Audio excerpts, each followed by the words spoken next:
রাসূল তোমাদেরকে যা দেয় তা তোমরা গ্রহণ করো এবং রাসূল তোমাদেরকে যা থেকে নিষেধ করে তা থেকে বিরত থাকো। ইনসাফপূর্ণ সমাজ যদি আমরা পেতে চাই তাহলে রাসূলের আদর্শ অনুসরণ করা ছাড়া আমাদের সামনে অন্য কোনো সমাধান নাই। রাসূলের জীবনী যখন আমরা জানবো তখন আমরা জানবো কিভাবে রাসূল সাল্লাল্লাহু আলাইহি ওয়াসাল্লাম ইসলামকে বিজয়ী শক্তি হিসেবে প্রতিষ্ঠিত করে গিয়েছেন।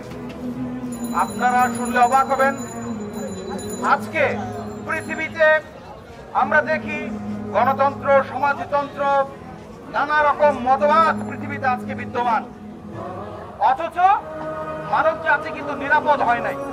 সায়েন্স এন্ড টেকনিক্যাল এত অ্যাডভান্সমেন্টের যুগে যখন কিনা ঘরে ঘরে সিসি ক্যামেরা, এত সিসি ক্যামেরা থাকার পরেও আমাদের সমাজ কিন্তু নিরাপদ নয়। অথচ রাসূল সাল্লাল্লাহু আলাইহি ওয়াসাল্লামের সময়ে রাসূল এমন সমাজের নিশ্চয়তা দিয়েছিলেন যে আদি রাদিয়াল্লাহু আনহুকে বলেছিলেন যে আদি তুমি যদি দীর্ঘজীবী হও তুমি দেখবে সানা থেকে হাদরামাউত কোন বর্ণনা এসেছে সুদূর ইরাকের কাদেসিয়া থেকে একজন নারী একাকী সফর করবে এবং নিবিষ্ট মনে বাইতুল্লাহ তাওয়াফ করবে আর তার মধ্যে আল্লাহর ভয় ছাড়া অন্য কোনো ভয় কাজ করবে না।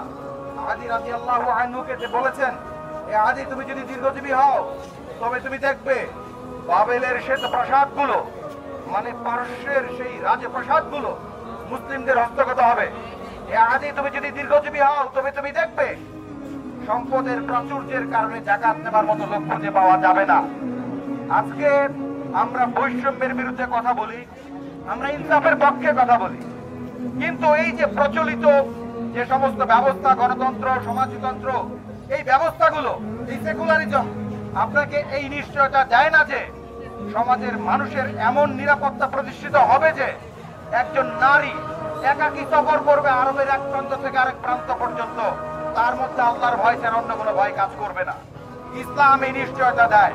রাসূলের আনিত দ্বীন ইসলাম এই নিশ্চয়তা দিয়েছিল যে সম্পদের প্রবাহ, সম্পদ এত সুন্দরভাবে সুসম্পন্নিত হবে যে যাকাত নেবার মতো লোক খুঁজে পাওয়া যাবে না।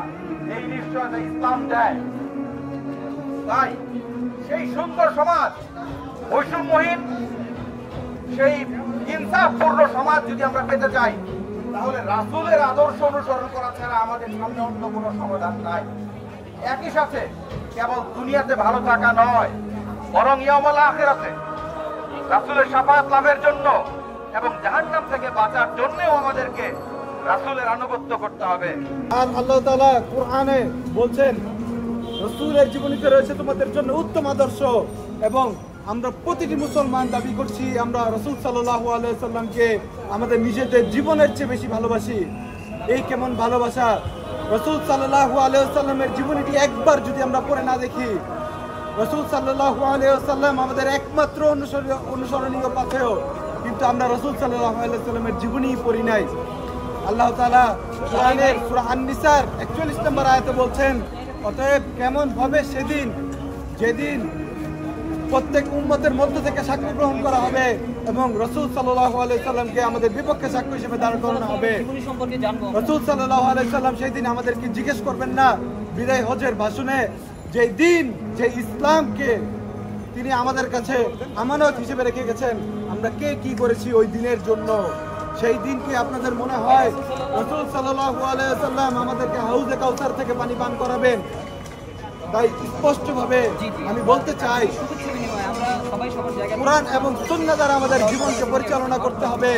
জীবনের প্রতিটি ক্ষেত্রে ইসলামকে বাস্তবায়ন করতে হবে। রাজনীতি হবে রাসূলের দেখানো পথে, অর্থনীতি হবে রাসূলের দেখানো পথে, পৌরনীতি হবে রাসূলের দেখানো পথে, ব্যক্তিগত জীবন হবে রাসূলের দেখানো পথে। لقد كان لكم في رسول الله أسوة حسنة لمن كان يرجو